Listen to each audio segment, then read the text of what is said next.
Welcome to Game of Life, cheat codes from beyond.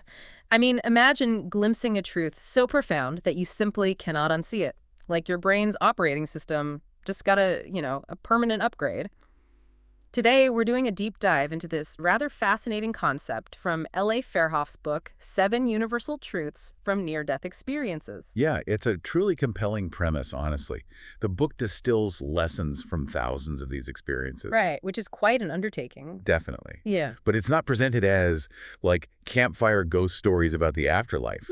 It treats these accounts as a new operating system for the here and now. Which is quite refreshing, really. Yeah. Fairhoff calls it an irreversible reorientation, and there's this brilliant biological metaphor in the book. Oh, the caterpillar blueprint. Yes, precisely. It's like a caterpillar, once the blueprint for flight activates within its cells, it cannot just try harder to be a better caterpillar.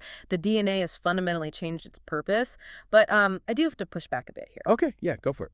Real life is terribly exhausting. What if one gets tired of this deep, expansive awareness? Let's say you just want the comfort of your old, smaller story where your biggest worry was simply what to have for dinner.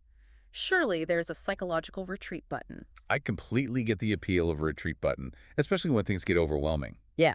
But returning is, well, it's actually impossible. Wait, really?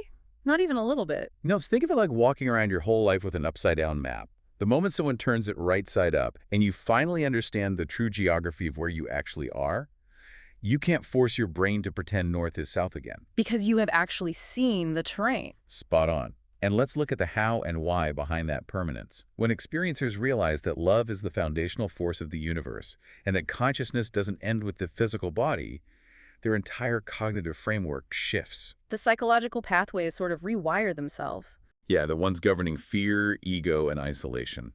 The illusion that you are completely separated from everyone else physically breaks down. You just can't unknow the reality of that interconnectedness. Okay, so if you cannot unsee this new reality and retreating to the old mindset is completely off the table, that has to make normal, everyday life feel incredibly strange. Oh, absolutely. That is where the friction happens. Imagine walking around with one foot in eternity and the other foot in the grocery store checkout line. Quite the straddle, I must say. It really is. And honestly, it can be profoundly lonely. You are suddenly operating from this new paradigm of deep interconnectedness while society around you is still largely worshiping the old gods of separation and, competition. One might observe that humanity has a rather endearing, if sometimes stubborn, attachment to its old maps, even when they consistently lead one astray. Yeah, people might actively resist your transformation. Right. I mean, to be suddenly presented with a clearer, more accurate cartography of existence can be rather unsettling. It is like being told your favorite shortcut was never actually a shortcut, but a leisurely detour. Resistance, one finds, is rather futile. Well said. And if they admit your map is right, they have to question their own core beliefs. Which is a massive cognitive load for them. But what about for you? Say you are sitting in brutal traffic or staring at an unexpectedly high electricity bill. How do you cope with the cognitive dissonance when those mundane things suddenly feel utterly meaningless compared to eternity? It's a really great question, because the goal isn't to just detach and float away. Which is certainly the temptation. Right, you have to infuse the ordinary with the extraordinary awareness you now carry. The book actually points out the veil between worlds is thinnest in everyday moments. So not just meditating on a mountaintop. No, it's the patience you offer a struggling cashier, or the mindful attention you bring to washing the dishes. But when that gap between inner knowing and outer circumstance feels unbearable, you absolutely need a grounding mechanism. Which brings us to a rather fantastic practical tool in the book for that exact moment. Instead of checking out or dissociating from the physical world, you just pause. You take a deep breath. Yes, you take a breath and you whisper a simple phrase to yourself. I am the bridge between consciousness and physical form. I love that so much. It grounds you immediately. It is brilliant in its simplicity. It's a constant reminder that you don't need a near-death experience to transform your life.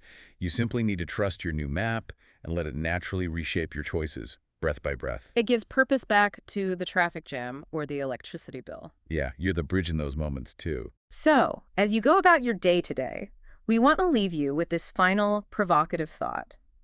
What would you do differently today if you fully trusted that you are eternal consciousness, learning through love, in a universe that intimately responds to your choices? It really reframes how you look at your next interaction, doesn't it? It most certainly does. Yeah. I trust this deep dive was insightful. You can find the book online. We have popped a universal link in the show notes. Join us next week for another deep dive into transforming our thoughts.